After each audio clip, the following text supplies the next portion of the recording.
Hi everyone. I just want to give you a couple quick tips about finding data sets if you want to use government websites.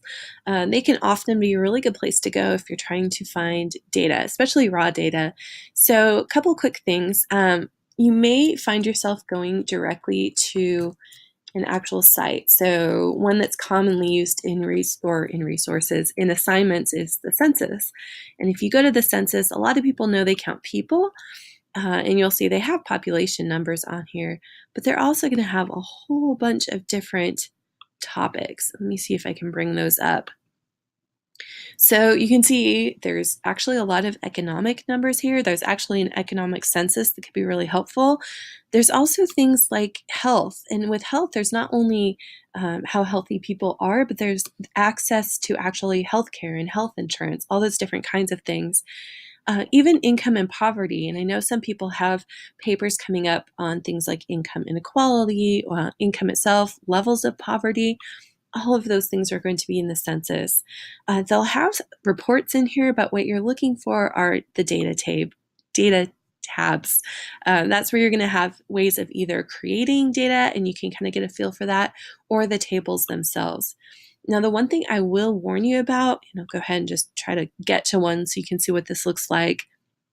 There's a lot of clicking when you're in the census, but there's also oftentimes huge data tables once you actually get them open. So let's see if I can actually pull this open so you can get a feel for this. So as I look at this, let's see, oh, sorry, it's hiding. You can see it's a pretty large scale data table that we actually have here. This one's not too bad. Sometimes they can be multiple pages.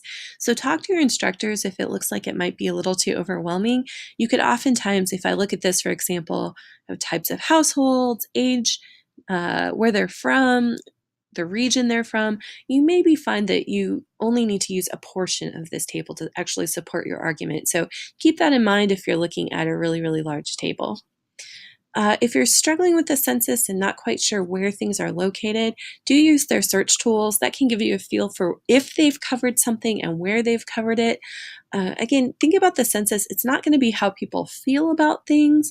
It's going to be more of a checklist, and it's not going to be a lot of justice information. It's going to be that economic information, health information, or at least an introduction to health information.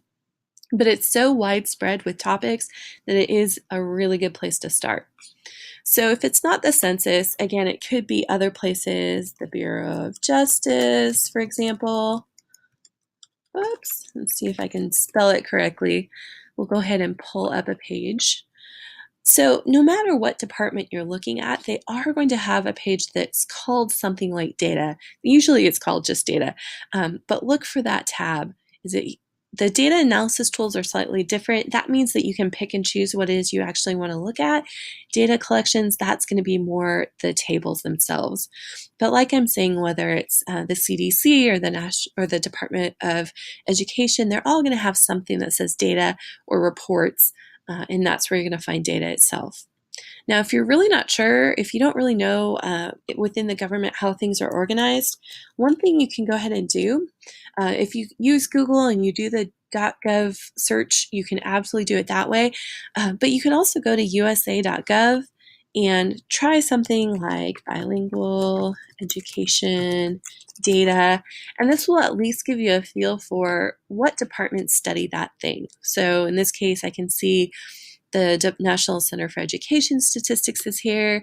There's a link from Texas, a link from New Jersey.